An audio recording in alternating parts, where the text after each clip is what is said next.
Hai guys, kembali lagi bersama gua di Seliramu Review. By the way, apa kabar kalian yang suka mejeng di Ojon's Club? Mulai sekarang kalian harus hati-hati ya, karena si Kopet ini doyan mencari mangsa para bondon bercangcut seksoy yang suka mejeng di bar-bar pinggir kota. Film ini berjudul Daddy's Girls yang dirilis tahun 2018. Baiklah, langsung saja kita ke pembahasannya dan kita akan lihat seberapa gila si Kopet Ojon's Bar ini. Seperti biasa, jika kalian suka, silahkan subrek aja.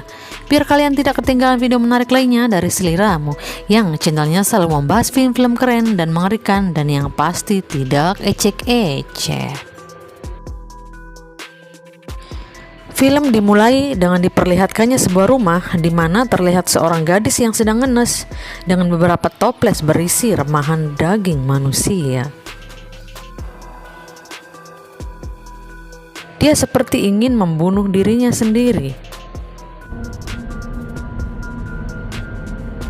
Lalu, film Daddy's Girl pun baru dimulai. Terlihat sang ayah John dan putrinya Zoe yang sedang mengendarai mobil. Mereka mendengarkan berita di radio jika ada gadis yang hilang. Mereka pun sampai ke Dolly Club dan melihat seorang gadis di sampingnya. Zoe menghampiri gadis itu dan menawarkan untuk pulang bersama, dan si bondon pun setuju untuk pulang bersama.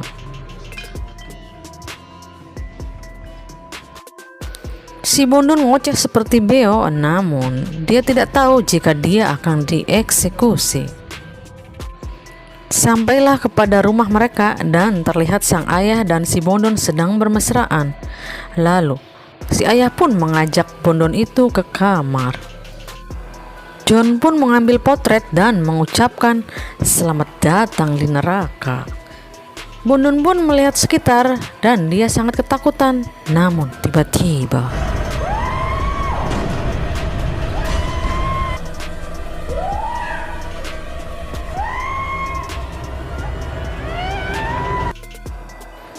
selang beberapa lama, Zoe masuk ke dalam kamar dan melihat si bondon yang sangat menderita. Lalu, Zoe mengatakan jika tidak ada lagi yang akan peduli padamu. Zoe memberi pilihan apakah dia mau membunuh dirinya sendiri atau mau terus-terusan disiksa oleh ayahnya. Kembali kepada John yang baru pulang dari Ojon's Club. Dia memasuki kamar dan melihat si bondon sudah gantung diri. Oh my gosh. John menanyakan pasti semua ini ulah Zoe dan menyuruh Zoe untuk membersihkan ulahnya itu. Finally, Zoe diajarkan bagaimana cara mencincang manusia. Ngeri sekali ya bun.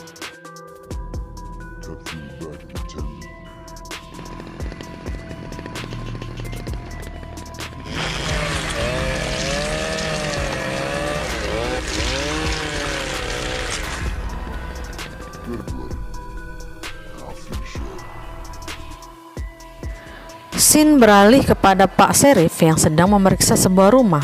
Pemiliknya melaporkan jika kacanya selalu pecah karena ulah bocil bangor. Dia pun berkata jika tidak bisa menahan bocil hanya karena memecahkan kaca.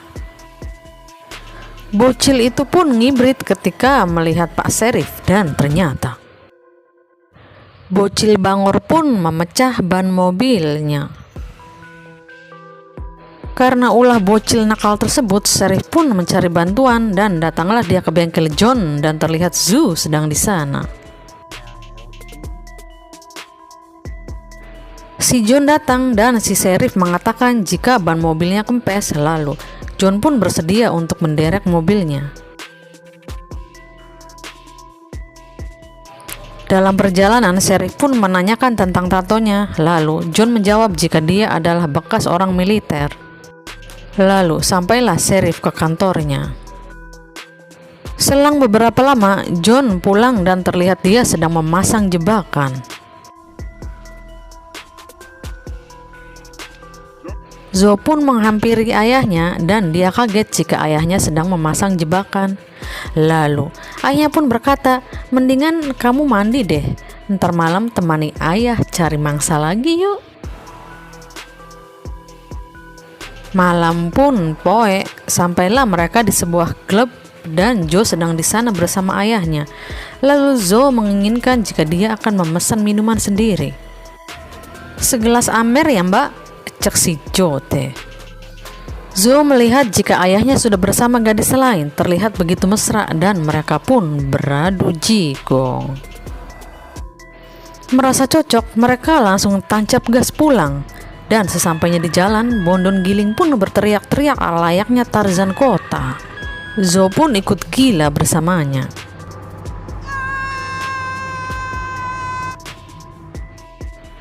Sesampainya di rumah, seperti biasa, sang ayah menutup mata Bondon tersebut dan membawanya ke kamar eksekusi.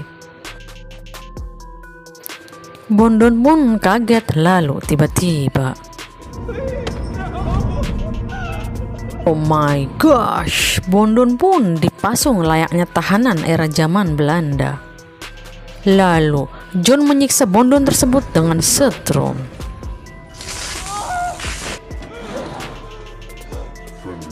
Seperti biasa, John selalu memotretnya untuk dijadikan koleksi kopetnya.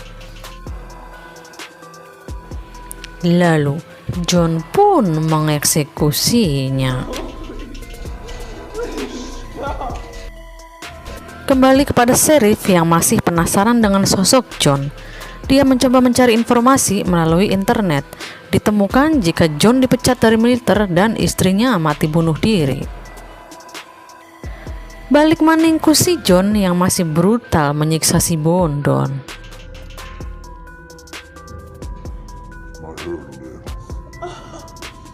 Seperti asu, John pun memasangkan kalung gogok.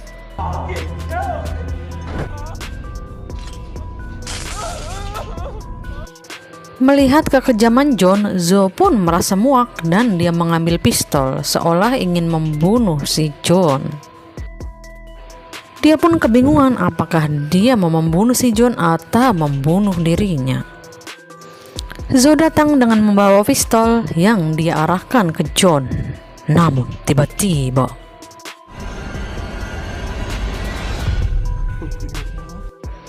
pistol justru ditodongkan ke Bondon.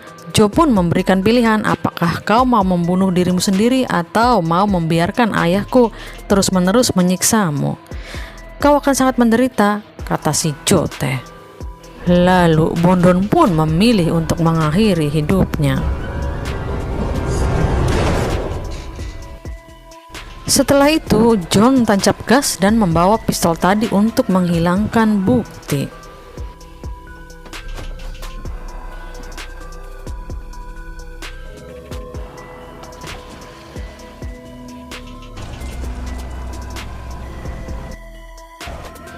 Kembali kepada Zo yang sedang cuci muka, dia melihat bayangan Bondon yang sudah moket.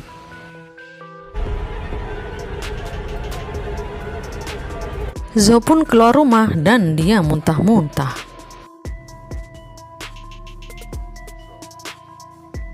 Karena merasa stres, Zo pun meminta izin untuk shopping. Pak, pengen shopping aing teh. Gak pakai lama, si John menuruti permintaan anaknya tersebut. Lalu datanglah Pak Sheriff. Pak Sheriff itu menanyakan jika apakah ada yang bisa dibantu. Melihat John, Zo pun ngibrit ketakutan. John memberitahu jika ada polisi yang bertanya, janganlah kau meladeninya. Lalu si anak pun nurut aja. Malam semakin poek, mereka pergi ke Ojon's Bar untuk mencari korban baru. Terlihat Bondon seksoi nan glowing seperti biasa. John mencokoki minuman hingga si seksoi pun teler.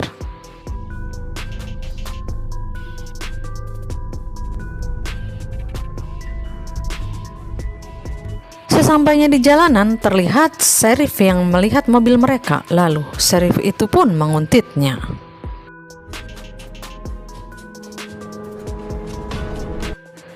John menggendong si Seksoy seperti beras dan membawa ke kamar eksekusi seperti biasa.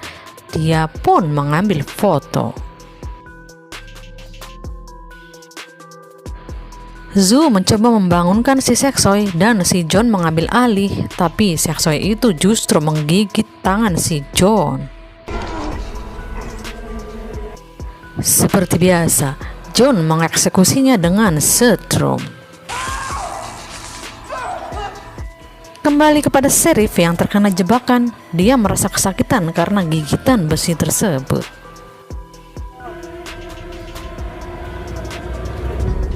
Balik maning ku John, dia mengatakan kepada si Seksoy jika dia ingin menyelamatkan dunia dengan membunuh semua hama berbaju Seksoy sepertinya. Hahaha, seperti tikus dalam rumah tangga mungkin maksud si John. Sementara itu, Zhou keluar dan menolong Sheriff tadi. John pun datang dan menghampiri mereka. John sangat marah karena rumahnya telah diselundupi dan dia pun menggaplok si Sheriff. Kembali kepada Seksoy yang berhasil membebaskan diri. Sheriff kelenger dan ditarik ke ruang eksekusi. John merasa kaget karena tawanannya sudah menghilang.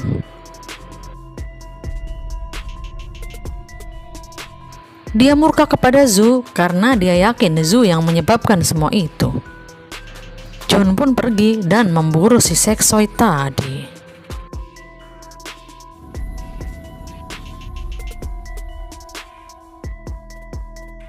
Lalu tiba-tiba kaki John dicocol oleh pisau cutter dan dia pun kesakitan. Kembali kepada Sheriff yang tersadar, dia melihat luka di kakinya yang sangat parah. Sheriff berterima kasih kepada Zhu karena sudah menolongnya. Lalu John datang dan memanggil si Zhu dan tiba-tiba si Seksoy datang dan membawa mesin gergaji dan menyerang si John. Datanglah Zhu yang membawa pistol dan menghentikan mereka. Joe pikir dia ingin menembak Seksoy, namun tiba-tiba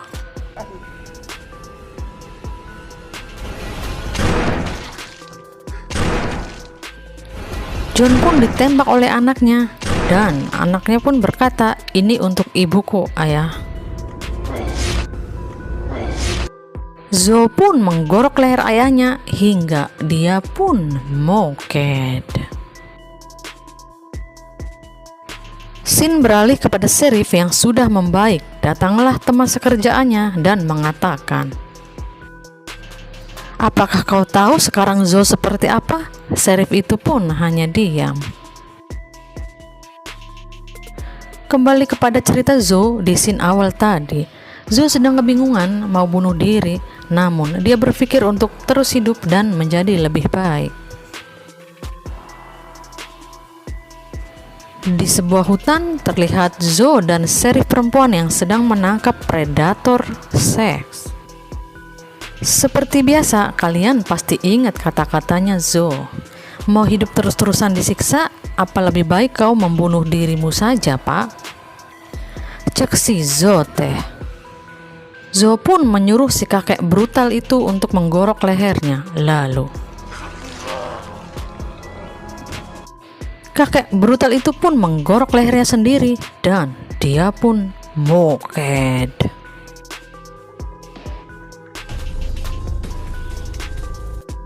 Lalu film Daddy's Girl pun berakhir. Bagaimana? Seru sekali, bukan?